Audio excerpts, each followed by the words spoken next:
السلام علیکم ورحمۃ اللہ وبرکاتہ۔ الحمد للہ وحدہ والصلاة والسلام علی من لا نبی بعدہ، اما بعد فاعوذ باللہ من الشیطان الرجیم، بسم اللہ الرحمن الرحیم۔ اولئک کتب فی قلوبہم الایمان، صدق اللہ العظیم۔ سامعین ذوی الاحتشام، آئیں آغاز گفتگو سے قبل حضور احمد مجتبی محمد مصطفیٰ ارواحنا فدا صلی اللہ علیہ وسلم کی بارگاہ ناز میں درود و سلام پڑھیں۔ اللہم صلی علی سیدنا شفیعنا حبیبنا و نبینا و مولانا و مأوانا و ملجانا محمد وبارک وسلم صلاۃ و سلام علیک یا رسول اللہ وعلی آلک و اصحابک یا نبی اللہ صلی اللہ تعالی علیہ وسلم۔ آج کی مجلس پاک میں ذکر خاص ہے حضور سیدنا اعلی حضرت رضی اللہ تعالی عنہ کا۔ یہ محفل سجی ہے امام اہل سنت الشاہ امام احمد رضا کے نام سے۔ فقط اس ذات کو دیکھ کر محفل نہیں سجائی گئی، اس کا سبب ہے کہ یہ وہ ذات ہے جس نے دنیا کائنات کو عشق مصطفیٰ سکھایا ہے، جس نے دلوں کو زندہ کیا ہے، جس نے اسلام کی حقانیت سمجھائی ہے، جس نے سمجھایا ہے کہ دنیا اپنے لیے نہیں جی جاتی، دنیا حقیقت میں اللہ اور رسول کے لیے جی جاتی ہے۔ اب مجلس میں بیٹھے ہوئے ہیں ہم اور آپ، اور گھڑی بار بار دیکھ بھی رہے ہیں، ہمیں لگ بھی رہا ہوگا ایسا کہ وقت بہت زیادہ ہو گیا ہے۔ یقیناً ہو گیا ہوگا آپ کے لیے وقت زیادہ، کیونکہ مسئلہ ایسا ہے کہ ہم اور آپ اسی معاشرے کے ہیں، میں آپ کے درمیان کا۔ ہم ہی وہ لوگ ہیں نا جو راتوں رات ڈی جے نائٹ میں راتیں گزار دیا کرتے ہیں، ہم ہی تو وہ لوگ ہیں جو رات کو محفل سجانا شروع کرتے ہیں اور صبح فجر تک ڈی جے بجتا رہتا ہے۔ اس وقت ہم کیا گھڑیاں دیکھتے ہوتے ہیں، یا ہمیں لگ رہا ہوتا ہے کہ میری نیند خراب ہو رہی ہے، یا لگ رہا ہوتا ہے کہ صبح کہیں کام پر جانا ہے؟ کبھی ایسا ہوا؟ نہیں نا؟ تو ابھی اتنی فکر کیوں وقت کی؟ نہیں ہونی چاہیے تھی۔ ہاں ہم تو بڑے اچھے لوگ ہیں، بڑے اچھے لوگ۔ اور بہت حیرت کی بات یہ ہے کہ جس وقت ہمارے یہاں شادیاں ہونے لگتی ہیں نا، اور جب وہ ہم لوگ آغاز کرتے ہیں کہ بھائی بارات نکلنے والی اور ڈی جے آنا ہے، اتنا پکا سچا مسلمان، اتنا پکا سچا مسلمان پہلے گانے بجانوں سے پہلے 2-3 قوالیاں بجائے گا۔ پتہ نہیں کون سی برکت کا کام کرنے لگے ہیں جناب، قوالیاں بجائیں گے؟ کیا یہ ہے، کیا حکم ہے کیا کہیں پر کہ گانے بجانے سے پہلے 2-4 قوالیاں بجا لو پھر جائز ہو جائے گا؟ ارے پیاروں، کہاں جا رہے ہو یار؟ کچھ تو سوچو نا، یہ کام تو ہمیں نہیں کرنے چاہیے تھے۔ اولن تو گناہ کر رہے ہو، اوپر سے پہلے یہ اور کام کر رہے ہیں آپ۔ تو گھڑیاں زیادہ نہ دیکھیں، کچھ گفتگو سماعت کریں۔ میرے بعد میں آپ کو ہمارے مشفق حضرت العلامہ قاری نوشاد صاحب قبلہ کو بھی سننا ہے آپ کو، الحمدللہ۔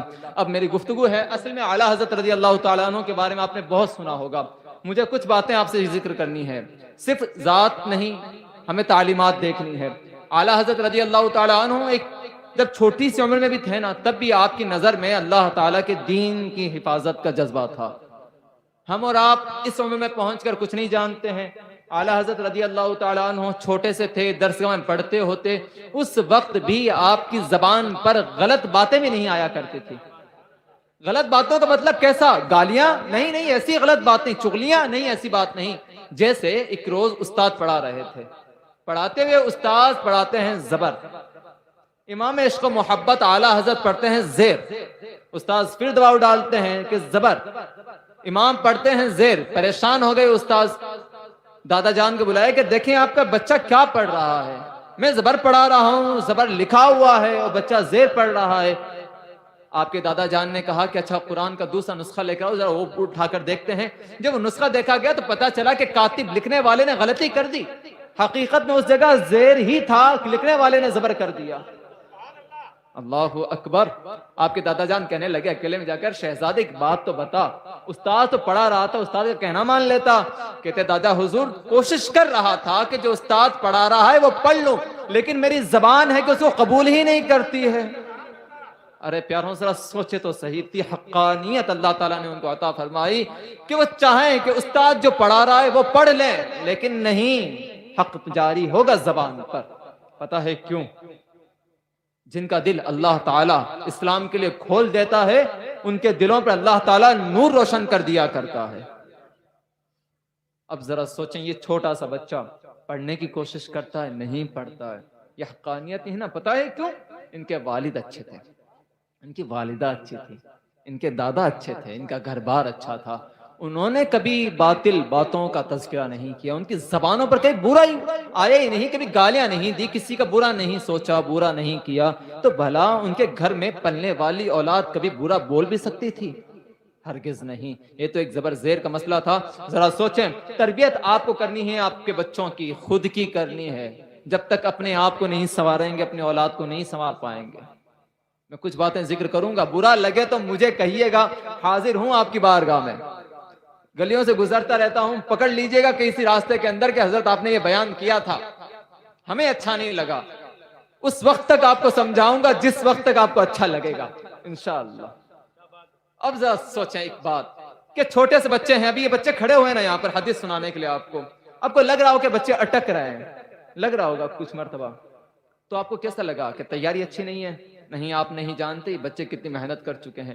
مسئلہ ایسا ہے، سامنے بہت لوگ موجود ہیں، اسٹیج بڑا ہے، کہیں نہ کہیں تھوڑا خوف ہو جاتا ہے، ڈر جاتے ہیں بچے، تو آپ کو اپریشیٹ کرنا چاہیے، شاباشی دینی چاہیے ان بچوں کو، ایسا ہونا چاہیے، کیونکہ ہم اور آپ تو گالیاں دینے پر تو شاباشی دیتے ہیں نا، بچوں سے گالیاں دلواتے ہیں نا، وہ تو برائی ہوتی ہے۔ یہاں حدیث سنا رہے ہیں، اور ان بچوں کو بھی سوچنا چاہیے کہ استاد پاس میں بیٹھا ہو تو گھبرانا نہیں چاہیے کبھی بھی، کیونکہ وہ مضبوط ہاتھ رہتا ہے کہ استاد کہیں نہ کہیں ساتھ دے ہی دیتا ہے۔ دنیا میں دو ہی ہیں ایسے جن کے ہوتے ہوئے ہمیں فکر نہیں کرنی چاہیے، گھبرانا نہیں چاہیے۔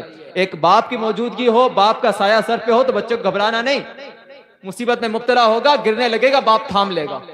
ایک دوسرا استاد ہوتا ہے کہ کہیں بچہ ڈگمگاتا ہے تو استاد اس کو تھام لیتا ہے۔ اس لیے بے فکر رہا کریں، باپ اور استاد کی موجودگی میں اپنے آپ کو کانفیڈنٹ رکھا کریں آپ سب۔